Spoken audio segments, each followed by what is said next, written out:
मधुराताई, माझं ना छोटी बेबी आहे, छोटंसं बाळ आहे. दिवसभर त्याच्या मागे लागून लागून त्याचं आवरण्यात इतका वेळ जातो आणि त्यातून जर का ह्यांनी म्हटलं बाहेर जायचंय तर अक्षरशः कंटाळा येतो आणि अंगावर काटा येतो. बाहेर जायचं की असं वाटतं की काय हा आपला अवतार झालाय, कसं काय आपण छान टिपटॉप राहणार. मधुराताई, तुझं टिपटॉपचा व्हिडिओ व्हायरल खूप झालाय, मग आमच्यासाठी म्हणजे न्यू मॉम्स साठी सुद्धा टिपटॉप कसं राहायचे ह्याच्या काही टिप्स दे ना, अशी मला एक कमेंट आली होती. सो मंडळी, नमस्कार. नवीन व्हिडिओमध्ये पुन्हा एकदा आपल्या सगळ्यांचं खूप खूप स्वागत.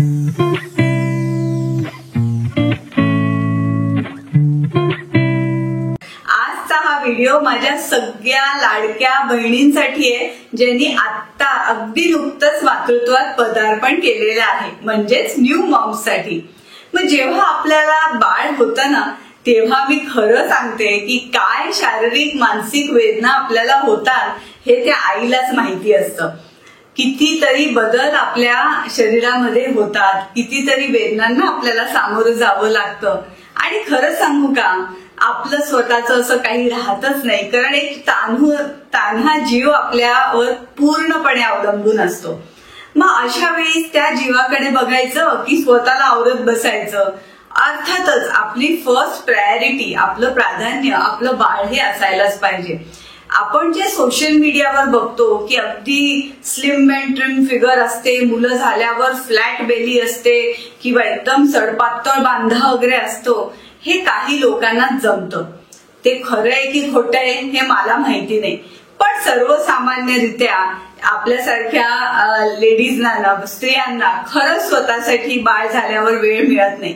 पण त्यातल्या त्यात आपण काय चांगलं करू शकतो, स्वतःला आपण प्रेझेंटेबल दिसू शकतो किंवा पटकन आवरून आपल्याला जर का बाहेर जायचं असेल तर काय करता येईल, हे सगळं आपण या व्हिडिओमध्ये बघणार आहे.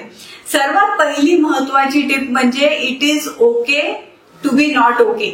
म्हणजे काय, समजा आता आपल्याला लहान बाळ जेव्हा होतं ना, तेव्हा रात्री जागरण होतं, त्याच्यामुळे डोळ्याखाली डार्क सर्कल्स येतात, कुठली तरी डेफिशियन्सी होते, ब्लिडिंग होतं, त्याच्यामुळे हेअर लॉस किंवा केस गळती होते, वजन कमी होतं किंवा खूप जास्ती वजन वाढतं, शरीर बेढप होतं, बरेचदा बाळाला रात्री पाजत बसावं लागतं, त्याच्यामुळे कंबर दुखी होते, मान दुखते, हातपाय ठणकतात.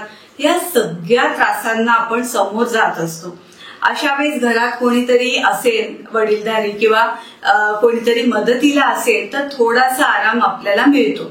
पण आता बहुतांश वेळा आपण फॅमिलीपासून लांब राहतो, आपल्याला सगळं एकट्याला हँडल करायला लागतं.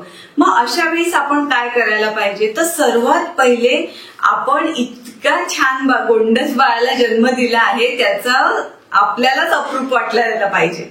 आणि त्याच्यामुळे जर का आपल्याला थोडीसं चिडचिड होत असेल, ताण येत असेल, झोप अपूर्ण होत असेल किंवा आपण आपला अवतार गबाळा दिसत असेल, तरी हे सगळं नॉर्मल आहे आणि इट्स ऑलवेज ओके. असं जर का असेल तर काही प्रॉब्लेम नाहीये, कारण या सगळ्या बदलांना ना हे खूप चॅलेंजिंग बदल असतात.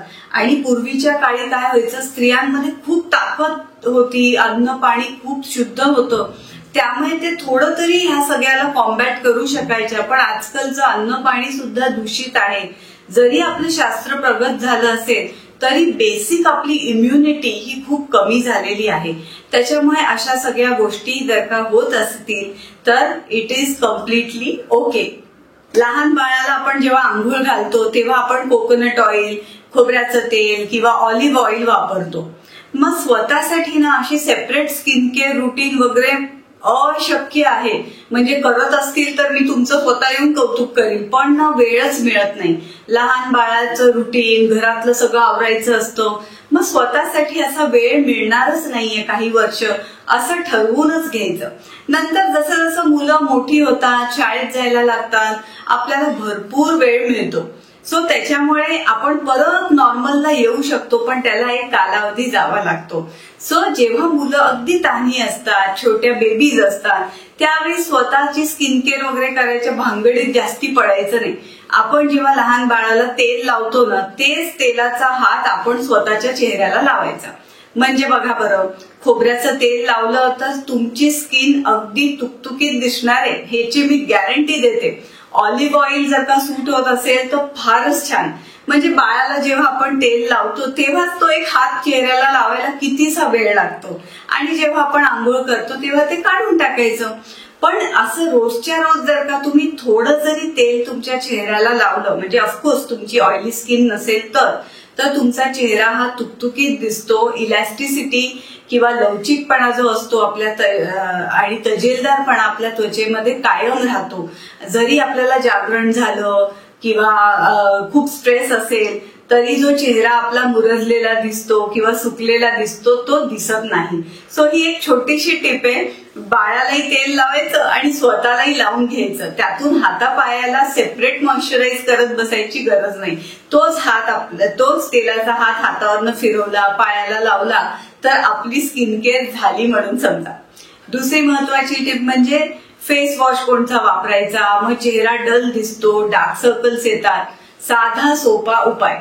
आजकाल ना डॉक्टर्स म्हणतात की डाळीचं पीठ वापरू नका, साय, दही, दूध आपण जेव्हा किंवा हळद असं सगळं मिक्स करून बाळाला पूर्वी आंघोळ घालत होते. त्यामुळे काय व्हायचं, बाळाची स्किन छान राहायची आणि लव जी असते ती निघून जायची. पण आजकाल डॉक्टर का माहित नाही हे वापरू नका असं म्हणतात.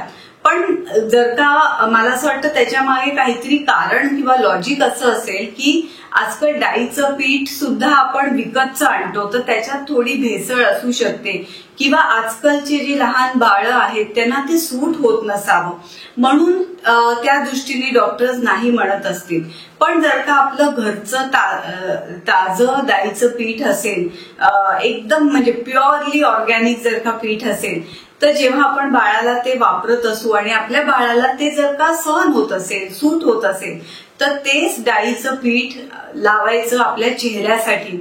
मी तुम्हाला सांगते इतका सुंदर ग्लो डाळीच्या पिठाने चेहऱ्यावर येतो की काय सांगू. म्हणजे मी रुच्याला जेव्हा आंघोळ घालायची ना तर आपण असं ते पीठ कालवतोच तर थोडंसं उरतं. मी तेच स्वतःला लावायचे आणि मला इतका फरक दिसला की मला सेपरेट दिवसभरात कुठे आता या वयात मी करते, सिरमच लाव, कुठे व्हिटॅमिन सीच लाव, कुठे हायलोरॉनिक ऍसिड लाव, काय काय असतं ना, हे सगळं करायला मला आत्ता वेळ आहे. पण त्यावेळेस मला अजिबात वेळ नसायचा. तर तेच डाळीचं पीठ मस्त त्याच्यात साय, दूध असते ते मी चेहऱ्याला लावायचे आणि चेहरा एकदम छान तुकतुकीत दिसतो. मग जेव्हा आपण बाहेर जातो तेव्हा आपली स्किन नॅचरलीच छान ग्लोईंग दिसते. आता खूपदा काय होतं, डिलिव्हरी झाली ना की आपले केस खूप गळायला लागतात. मग अशा वेळेस स्ट्रेसमुळे, हार्मोनल इम्बॅलन्समुळे केस गळतात. तर सोपं म्हणजे आपल्याकडे ना सगळ्या शास्त्राचा इतका छान विचार करून ते शास्त्र मांडलंय ना की नाचणीची भाकरी खायची, राजगिराचा लाडू, डिंकाचे लाडू, ह्याचा समावेश आपण आपल्या आहारात अगदी करायला पाहिजे. त्याचं कारण म्हणजे की ह्या सगळ्यामध्ये भरपूर प्रमाणात आयरन, कॅल्शियम असतं, ज्याची हमखास डेफिशियन्सी आपल्यामध्ये होते जेव्हा खास करून आपली डिलिव्हरी होते. सो या गोष्टींमुळे की बापरे आपलं वजनच वाढेल, मग फॅटच वाढेल, असा विचार अजिबात करू नका.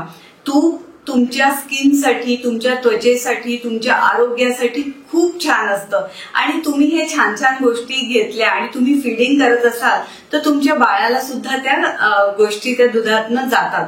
सो बाळ सुद्धा छान गुटगुटीत होतं, तुमचं आरोग्य सुद्धा उत्तम राहतं. स्किनसाठी आता माझी एक नणंद एअर हॉस्टेस आहे, ओके, तर तिची स्किन खूप सुंदर आहे. तर मी तिला नेहमी विचारायचे की दीपू तुझी स्किन एवढी छान, तू काय करते? तर ती म्हणाली काही नाही वहिनी, मी सरळ रात्री झोपताना एवढूसा पावशेर म्हणजे पाववाटीपेक्षा कमी दूध घेते, गरम दूध, आणि त्याच्यात 1 चमचा तूप घालते आणि त्याच्यामुळे स्किन खूप छान ग्लो होते. आणि मी पण ते आता मी करत नाही, पण मी त्यावेळेस ते सुरू केलं होतं तर त्यांनी मला चेहऱ्यामध्ये खूप छान फरक दिसला. सो जो म्हणजे ना कॉस्मेटिक प्रोडक्ट लावून, मेकअप लावून ग्लो आणणं खूप सोपं आहे आणि त्यासाठी आपल्याला वेळ नंतर खूप मिळतो. पण आता जेव्हा बाळ लहान आहे तेव्हा आपण जर का असं अगदी पाववाटी दूध आणि त्याच्यात गरम तूप टाकलं आणि ते प्यायलं तर एकतर आपल्या पोटाचे जे हे असतात, स्नायू असतात, त्यासाठी पण ते छान असतं. पोट साफ व्हायला मदत होते आणि प्लस आपल्या स्किनला पोषण सुद्धा मिळतं. तुम्ही खूप साऱ्या सेलिब्रिटी तुपाबद्दल बोलताना ऐकले असतील. म्हणजे तूप आपण जर का वाटी वाटी प्यायला लागलो, जे आपण नाही करत, तरच ते वजन वाढतं. 1 चमचा तुपाने काहीही वाईट परिणाम आपल्या बॉडीवर होत नाही.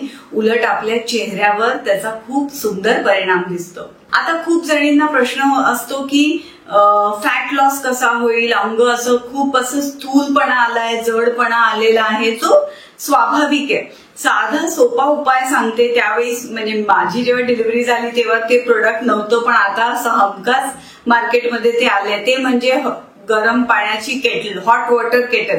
ह्याच्यात गरम पाणी अगदी 1 मिनिटाच्या आत होतं आणि दिवसभर आपण सिप सिप करत ते जर का पाणी पीत राहिलो तर आपल्या शरीरातला वात कमी होतो, फॅट लॉस व्हायला मदत होते, आपल्याला कुठल्याही प्रकारचे इन्फेक्शन्स होत नाही. सो नॅचरली तुम्ही छान दिसायला लागता. इंच लॉस व्हायला सुद्धा मदत होते.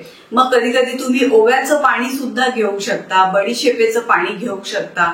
पण तुमची प्रकृती कशी आहे त्याच्यावर हे डिपेंड आहे. पण साधं कोमट पाण्याने काहीही अपाय होत नाही. उलट तुमची बॉडी थोडी शेप मध्ये यायला ह्याचा खूप मदत होते. आणि बेसिकली जो वात डिस्टर्ब होतो ना डिलिव्हरी नंतर आपला, तो वात डिस्टर्ब होत नाही. त्याच्यामुळे अंगदुखी, गुडघेदुखी, सांधे दुखतात, या सगळ्या त्रास होत नाही. आणि सर्वात महत्वाचं म्हणजे काही दिवस, वर्षभर तरी पायात स्लीपर घालाच, फार महत्वाचं आहे. आपले पाय, तळपाय जेवढे प्रोटेक्टेड असतील तेवढा आपल्याला बाकीचे त्रास होत नाही. हे तुम्ही करून बघा. तुम्ही जर का थंड फरशीवर बाळंतीण असाल आणि थंड फरशीवर जर का पाय ठेवत असाल तर तुमच्या शरीरातला वात हा डिस्टर्ब होणार आहे. ह्या सगळ्या टिप्स माझ्या आयुर्वेदिक डॉक्टरांनी दिल्या होत्या आणि त्या मी फॉलो केल्या आणि त्याच्यामुळे आता जरा बरी दिसते. म्हणजे 45 वय असलं तरी बरी दिसते. सो ह्या गोष्टी तुम्हाला लॉंग टर्म मध्ये खूप उपयोगी होणार आहे, टिपटॉप दिसायला, छान दिसण्यासाठी. आता बाहेर जाताना आपली कशी गडबड होते. बाळाची एक सेपरेट बॅग घ्यावी लागते. दुधाच्या बाटल्या, पाण्याच्या बाटल्या, लंगोट, डायपर्स, स्वेटर, शॉल, काय काय आपल्याला घ्यावं नाही लागत. म्हणजे बाळाला बाहेर न्यायचं म्हटलं की जय्यत तयारी असते. मग अशा सगळ्या गडबडीत आपल्याला मेकअप करायला, चेहरा सगळा बघायला वेळ मिळत नाही, हे मलाही माहितीये. मग अशा वेळी साधं लॅक्टो कॅलमाइन लोशन किंवा आपलं सुंदर विको टर्मरिक लावावं. मी तर रेकमेंड करते, मी अजूनही ते वापरते. त्याच्यामुळे काय होतं, एक तर चेहरा फ्रेश दिसतो, फार मेकअप फाउंडेशन वगैरे करायला आपल्याला वेळ नसतो आणि ती करायची आवश्यकता पण नसते. पण हे 1-2 असे जे क्रीम्स आहेत किंवा अजूनही कुठले क्रीम्स जे तुम्हाला सूट होतात ते तुम्ही लावू शकता. जेणेकरून काय होतं, तुमचं चेहऱ्यावर एक मॅट फिनिश येतं. आणि साधी आपली पावडर लावली आणि एक तुपाचं बोट ओठावर फिरवलं ना तरी लिप ग्लॉस लावल्यासारखा फील येतो आणि you are ready to go. केस विंचरले, कपडे घातले की झालं. सो सुटसुटीतरित्या आपण प्रेझेंटेबल दिसू शकतो. फार काही खूप वेळ आपल्याला आवरत बसायला वेळ लागत नाही. तुमचा लुक अजून छान दिसण्यासाठी सोपा उपाय म्हणजे पार्टिंग. केसाचं जी ठेवण आहे ना ती थोडीशी बदलायची, म्हणजे पार्टिंग बदलायचं. पार्टिंग तुम्ही माझ्या व्हिडिओज मध्ये बघा, मी काही फार हेअरस्टाईल वगैरे करत नाही. कधी केस असे बांधते, कधी या साईडला पार्टिंग देते, कधी या साईडला घेते. थोडंसं जरी केसांचं पार्टिंग बदललं, एखादी क्लिप लावली किंवा केस असे मोकळे सोडले तरी चेहऱ्याचा लुक हा छान दिसतो आणि त्याला फारसा वेळ लागत सुद्धा नाही. सो बाहेर जाताना सुद्धा जस्ट तुम्ही केसांचं पार्टिंग बदललं, अगदी ब्लो ड्राय वगैरे करायची पण गरज नाही. नॉर्मल आपलं केसांचं पार्टिंग बदललं किंवा क्लिप्स लावल्या, वेगवेगळ्या प्रकारच्या क्रोकोडाईल क्लिप्स असतात, बनाना क्लिप्स असतात, ते जरी तुम्ही लावला तर तुमचा चेहरा हा छान दिसतो आणि वेगळा दिसतो. केसांचं पार्टिंग बदलल्यामुळे ना चेहरा थोडासा आपला लहान सुद्धा दिसतो बरं का. तुम्हाला जर का ते येत नसेल तर तुम्ही कुठल्या तरी पार्लरमध्ये जाऊन एकदा 1-2 छोट्या पार्टिंग कसं तुम्हाला सूट होतं त्या व्यक्तींकडनं शिकून घ्या. त्या खूप छानपैकी तुम्हाला ते समजवतील आणि एकदा शिकून घेतलं की काय सारखं जावं लागत नाही. आणि ड्रेसिंग संदर्भात बोलायचं झालं तर आजकाल ना फार छान सोय आहे बाबा. ते मॅक्सी गाऊन्स आलेले आहेत, इतके छान आहेत ना. म्हणजे माझ्या वेळेस मला असं वाटायचं बापरे, सलवार कमीज, त्याच्यात ती ओढणी, कुठे पाजायचं म्हटलं तरी प्रॉब्लेम यायचा.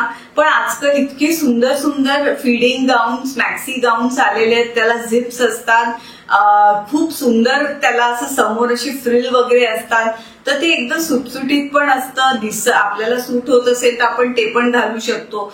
सो खूप पर्याय आलेले आहेत सध्या मॅटर्निटी जी फेज आहे त्या फेज मध्ये किंवा न्यू मॉम्स साठी खूप छान छान ड्रेसिंगचे ऑप्शन्स आलेले आहेत. तर मला असं वाटतं ते जर आता आपण थोडे एक्सप्लोर केले, ट्राय आउट केले आणि आपल्या बॉडी टाईपला कुठलं सूट होतंय, कुठले रंग चांगले दिसतात आहेत आणि कुठल्या फॅब्रिक मध्ये आपल्याला कम्फर्टेबल वाटतंय. आपण खूप असं जरीच्या साड्या गळ्यातलं घालत नाही ना, कारण ते सगळं बाळाला टोचतं. सो जे बाळ जेव्हा आपल्या अंगावर असतं तेव्हा त्याला पण ते कम्फर्टेबल वाटेल, टोचणार नाही, आपल्याला पण सुटसुटीत वाटेल, अशा प्रकारच्या कपड्यांची निवड आपण केली पाहिजे. सर्वात महत्वाची टिप म्हणजे तुमचे चपला, फुटवेअर, तुम्ही कोणत्या प्रकारच्या चपला घालता त्याच्यावर तुमचं फुटवेअर कसं आहे त्याच्यावर तुमचं लुक हे ठरणार आहे. आता हिल्सचे वगैरे आपण घालू शकत नाही, कुठे पाय लचकला, पडलो आपण, बाळ हातात असेल तर उगाच काहीतरी व्हायचं. त्याच्यापेक्षा बेस्ट म्हणजे मला जे आत्ताचं ऑप्शन वाटतं ते म्हणजे डॉक्टर चप्पल्स. पूर्वी ते डॉक्टर चप्पल्स ना अगदी अशा बोरिंग डिझाईन्स मध्ये होत्या, पण आजकाल फॅन्सी डिझाईन मध्ये डॉक्टर चप्पल्स आलेले आहेत. त्याच्यामुळे तुम्हाला टाचदुखीचा त्रास होत नाही, ते दिसतात पण वेस्टर्न वरही चालतात, इंडियन वेअरवर पण चालतात. तर तुम्ही डॉक्टर चप्पल्स घेऊ शकता. तुम्हाला स्लिप ऑन शूज आवडत असतील तर ते तुम्ही निवडू शकता, किंवा त्याच्या आतमध्ये हिल पॅड्स असेल, समजा टाचदुखीची त्रास होत असेल तर हिल पॅड्स पण तुम्ही वापरू शकता. सो अशा प्रकारचे फुटवेअर तुम्ही जर का वापरलं तर तुम्हाला ते कम्फर्टेबल जाईल, चालताना उभं राहताना त्रास होणार नाही. आणि ह्या सगळ्या गोष्टी महत्वाच्या आहेत, कारण ह्याच्यावरच आपलं लुक हे राहणार आहे. कुठेतरी पाय अनकम्फर्टेबल आहे, गुडघ्यातनं कळा येत आहेत, टाचातनं कळा येत आहेत, मग अशा वेळेस तुम्ही किती जरी छान दिसला तर ते तुमच्या चेहऱ्यावर दिसणार नाही. पण तुम्ही कम्फर्टेबल असाल तर तुम्ही कुठेही बाळाला घेऊन शॉपिंगला जाऊ शकता, मॉलमध्ये फिरताना तुम्हाला त्रास होणार नाही. आणि एक छान उपाय म्हणजे ज्या स्त्रियांचे, न्यू मॉम्सचे ना कधी कधी गुडघेदुखीचा त्रास चालू होतो, कारण प्रेशर आलेलं असतं, कॅल्शियम कमी झालेलं असतं, तर अशा वेळेस ना नी कॅप्स मिळतात. हे इतकं छान ऑप्शन आहे. म्हणजे बाहेर जाताना जर का आपण नी कॅप घातली किंवा रात्री झोपताना नी कॅप घातली तर दिवसभर आपल्याला गुडघेदुखीचा त्रास हा बऱ्यापैकी कमी येतो, कारण आपल्या गुडघ्याच्या शेजारी जे टेंडॉन्स असतात, स्नायू असतात, त्याला सुद्धा आधार मिळतो. सो नी कॅप सुद्धा हे एक ऑप्शन आहे.